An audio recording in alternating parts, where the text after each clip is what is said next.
Viața cu lui. Cred că n-am omis pe nimeni. Sunt bilete de mulțumire. E bine să apreciez gesturile oamenilor. Tata m-a învățat asta, fără să-și dea seama.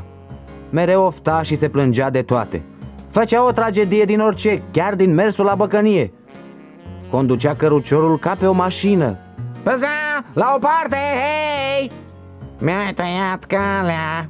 Conducea oamenii în zona cu mâncare congelată.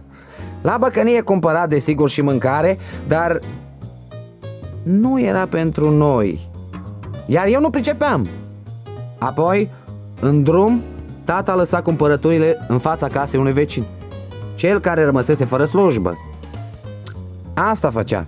M-a învățat să fiu bun, să fiu generos. Iar asta e grozav. Tata era grozav în multe privințe, dar nu i-am spus niciodată. E greu să spui tatălui tău: tată, ești grozav. Încercați, poate merge. Cântând în ploaie. Iernile păreau de interminabile în Wisconsin. Cu cât durau mai mult, cu atât oamenii deveneau mai nervoși. Când o să înceteze colindele astea? Când o să vină primăvara? Vă spun, dacă mai aud un colind îmi ies din minți.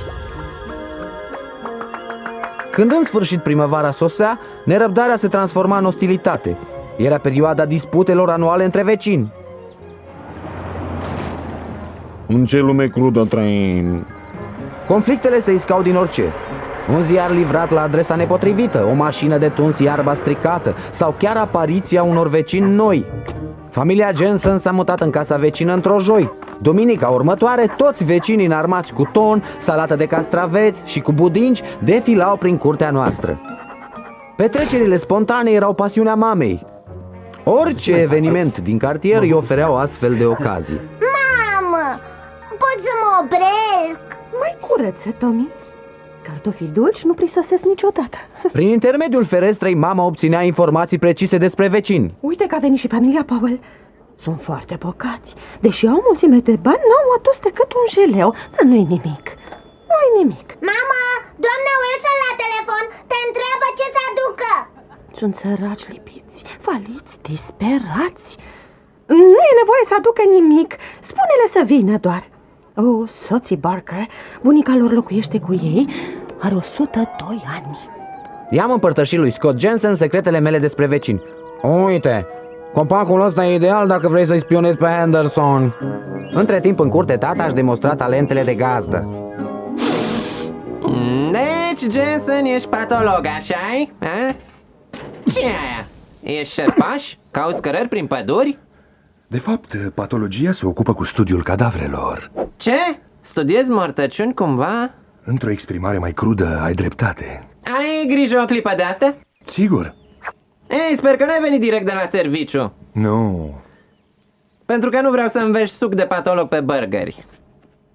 Mai vrei cartofi dulci? E strigător la cer, na, câți ai făcut? Păi sunt 3 platouri pe masă, câțiva în cuptor și restul în garaj. Dar ești sigur că nu vrei? Vecinul e țignit? Andy, te rog. Studiază cadavre. Dar toți avem un hobby. E vegetarian. Crezi că o să vrea cartofi dulci? Am aflat că sunteți un vegetarian care studiază cadavre. Deci? Deci? Ai văzut aseară emisiunea lui Bob Hope? Nu-mi place. Cum? Nu mi se pare amuzant. Și uite așa a mai luat naștere o dispută între vecini. Odată l-am văzut pe Bob Hope într-un spectacol pentru prizonierii germani de război. Se tăvăleau pe jos de râs și nici nu înțelegeau limba. L-au ovaționat în picioare. Cine-ți place? Hackett, Youngman? Ce de modați sunt. Dacă chiar vrei să știi, îl prefer pe Milton Berle. Îi place Milton Berle. Tipul ăla poartă rochii. De amuzant. Incredibil! Oameni buni, vecinului meu îi place Milton Berle. Cel puțin el spune glume din secolul ăsta.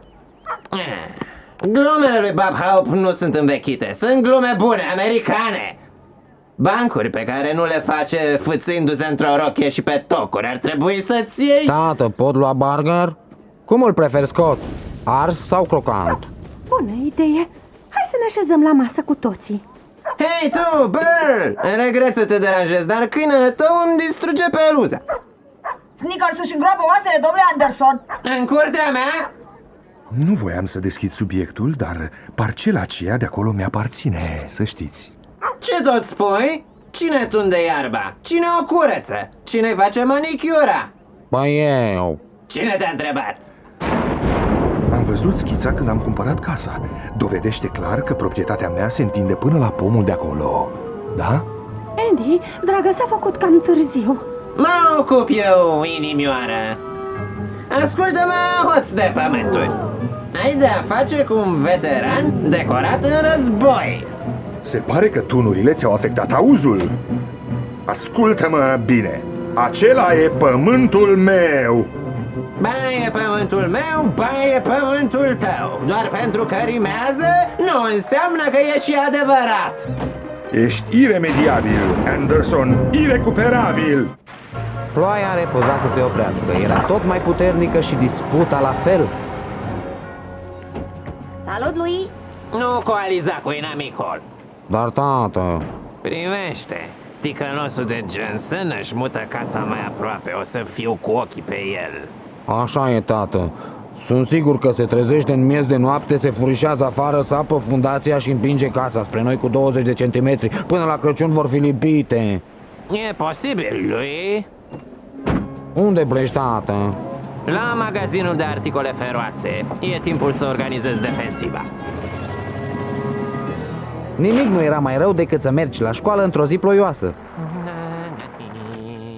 Firește, tatei nu-i păsa de ploaie. Era prea ocupat cu construirea zidului chinezesc în curtea noastră. Ce faci? Îmi securizez proprietatea. Fac terenul ăsta un loc sigur pentru americanii cu frica lui Dumnezeu. O să-l țin pe patologul ăla Jensen departe de noi și pe câinele lui. Se vor întoarce în Kansas cât ai zice pește dacă mă mai înfrunt odată. Minunat, tată. Ăsta da spirit de comunitate. Te-am auzit. Speram că mă duci la școală cu mașina. Poate n-ai observat, dar plouă tare. Ce? Umezeala asta? Asta nu-i ploaie. Am fost în Marea Sudului în timpul musonului. Am dormit în Hawaii pe timpul uraganului. Am vizitat Atlantisul în timpul sezonului ploios. Aia da ploaie. Astăzi doar precipitații. Hai, nu-i cazul să ne facem griji. Haide tu de la școală. Nici măcar nu o să se strângă apa. Cu viteza ciumei, vestea despre disputa din cartier a ajuns și la școală. Ce puternic ești, De ce râdeți? Taică tu a ridicat un zid în jurul curții ca să nu mai intre niciun cățel? De asta râdeți? Nu râdeam în cohote. Chicoteam și noi. Așa.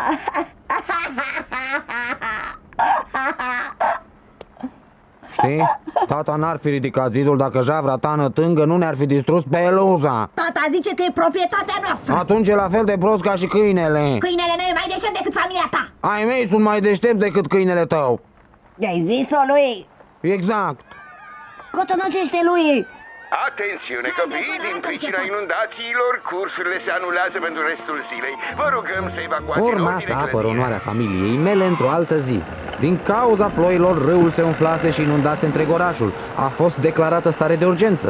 Iar noi eram în culmea fericirii, fără școală o săptămână întreagă. Era ca o vacanță de Crăciun în miez de primăvară. Orășelul nostru se transformase într-un lac întins. Străzile erau inundate, magazinul Universal era inundat. Apa înghițise tot, cu excepția unei mici proprietăți. Tată, ia ghicește. Iarăși ați umblat la televizor? Nu. Vreau să văd ziua cea mai lungă și nu găsesc decât știri despre inundație. Uită-te și tu, inundație, inundație și iar inundație. Ce se petrece? E inundație, tată. Ce vorbești? Nu-i nicio inundație. Îl vreau pe duce. Vino sus. De ce să vin? Vreau să-ți arăt ceva. Uite, zidul tău a oprit apa. Mai ca să vezi. Bineînțeles, pentru asta l-am construit. Credeam că l-ai ridicat să nu mai intre câinele lui Jensen. Nu, știam exact ce fac când am construit zidul. În armată am învățat să redirecționez cursul unei ape. Am folosit același principiu când am redirecționat râul Alabama. Ce râu? Îl știi probabil sub numele de Mississippi. Hei, tată, cred că sunt cei de la Garda Națională. Pun pariu că vor să înveți pe soldați să ridice ziduri anti-inundație. Salut, Ce? Sunteți de la doamna cea norocoasă? Soția mea e genul natural. Ce bagaje, ce e asta? Ole Casanic? O, e familia Wilson, vecinii. Haideți înăuntru. Casa lor e inundată și i-am invitat să stea la noi.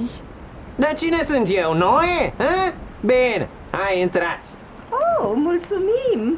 Vă mulțumim din inimă! Aveți grijă, 2 câte 2. Salutare, vecine! Johnsonii! Hai înăuntru, sunteți bineveniți! Sper că n-au adus jeleu din ăla verde. Mereu ni-l bagă pe gât. Mulțumesc! Ești o dulce!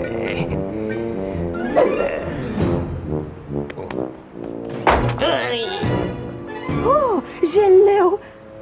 Oh, ce bine! În decurs de o oră, un șir întreg de vecini uzi a apărut la ușa noastră. Toate casele din cartier erau inundate, iar mama i-a invitat pe toți până la ultimul să stea la noi. Cartofi dulci! Cine n-a luat cartofi dulci? Aș vrea eu. E strigător la cer! Ieșiți! Mai așteaptă și alții. O să cer chirie pe camere. Andy, generozitatea începe acasă. Să înceapă în casa altcuiva și să se sfârșească aici. Ciudat! Știi cine n-a apărut? Nimeni! Toți sunt aici! Tot cartierul e aici! Familia Jensen. Oare n-ar trebui să vadă cineva ce e cu ei? Cineva? Andy. Louis? Tommy! Nici gând, amice! Haide, Louis, cu ambele mânuțe. Te țin cu ambele mâini. Mai pune una. Ai grijă pe unde calci, alunecă. Sneakers! Sneakers! Uite! Sneakers! Unde ești? Hei, Jensen! Ce faci pe acoperiș? Stăm și noi la soare. Veniți la noi! Nu prea cred. E bine aici. Cum? Plouă! Nu, rămânem aici. Cred că se înseninează.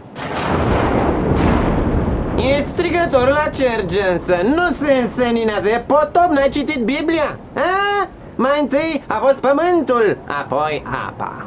Ha? Nu vrem să deranjăm. Mulțumesc oricum. Tipul e ridicol. N-ar recunoaște o calamitate naturală nici dacă s-a năsurat cu ea. Oh, Andy! N-am cunoscut un tip atât de încăpățânat ca Jensen. Te-ai săturat de plajă? O să intrăm pentru o clipă. Nimic nu-i mai rău decât un vecinut. Vă predați, deci? Lui, adu-i lui Scott niște haine uscate. Regret că m-am purtat urât azi. Știi tu, la cantină. Totuși, de ce ne-am certat? Nu mi-amintesc. Nici eu. Amici? Amici, hai să-ți găsim câinele. Și ce să facem? Inundați afară lui. Ai barcă? Glumești? Am o flotă. Suntem aici, să vă rugați și pentru noi. Asta e, știu toate imnurile militare din lume. Pe ăsta îl cântam lui Peton ca să adoarmă, sărăcuțul. Poftim, Shirley, o sucă-te. Ți-am adus un prosop și un halat cald. Hei, ce înseamnă asta? Îți vine să crezi? Iar am rămas fără provizii. Hei, acolo sus! E pisica lui Johnson, Ginger, iau. Gata! Uită! Broasca familiei Wilson în dreapta, să întoarcem. Repede lui! Te-am prins, Shelly! Parcă aș juca în spectacolul lui Siegfried. Aș prefera să fiu până și Milton Berle. Ai stat destul, Anderson? Mai e apă caldă și pentru noi? Mai doriți desert? Doamne, voi fi fericit când totul va reveni la normal. Ce e, dracule? Nu pot să dormi. Mai bine zis, nu am unde să dorm. Cineva doarme în patul meu, altcineva în baia mea. Mă mir că nu mi-a mâncat nimeni grișulețul până acum. Știu locul potrivit unde poți să dormi, dragule. De Baraua? Dar ce sunt eu, o conservă de chili cu carne?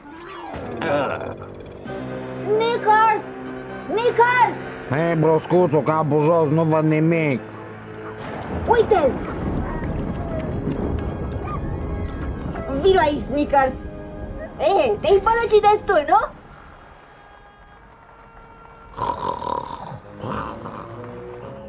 Hai, ține-o, atenție. Și tocmai când credeam că problemele s-au terminat, Necaz! a apărut o altă problemă. Unde e tatăl tău lui? Tată, trezește-te! Ce? Au! Ce faci? De câte ori ți-am spus să nu iei prin surprindere un om care doarme pe o masă de călcat? De câte ori? Zidul tău, tată, s-a fisurat. Știi ce-i de făcut, tată, nu? Da, știu exact ce fac. Gata, turiștilor, trezirea, împachetați-vă lucrurile și valea! Arca se scufundă, luați-vă adio de la noi. În 15 minute o să plutiți pe lacul Anderson. Apoi se întâmplă ceva uluitor. În loc să se adăpostească, Haide, mai întâi femeile și copiii. Hei, ce faceți aici? toți au hotărât să rămână. Hei, Anderson, ai o lopată? Du asta lângă zid. Au ieșit în ploaia torențială încercând să repare zidul tatei.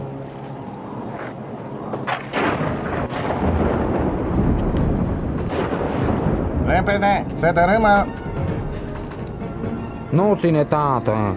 Avem nevoie de ceva mai solid. Ciment sau beton? Vrea cineva cartofi dulci? Asta e. Dăm cartofii ăia, scumpo. Ți-e foame, dragă?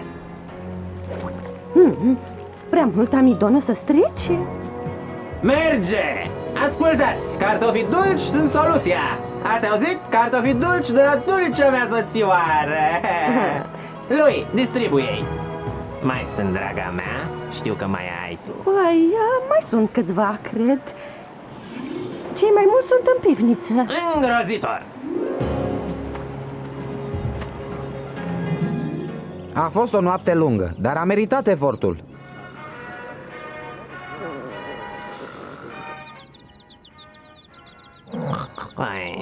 Din nou la vădătorie, aici, acolo.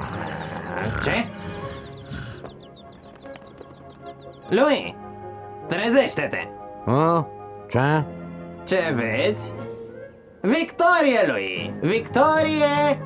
L-am învățat minte pe potopul ăsta că nu e rost să se pună cu cartofii dulce mametale și cu geniul meu ingineresc.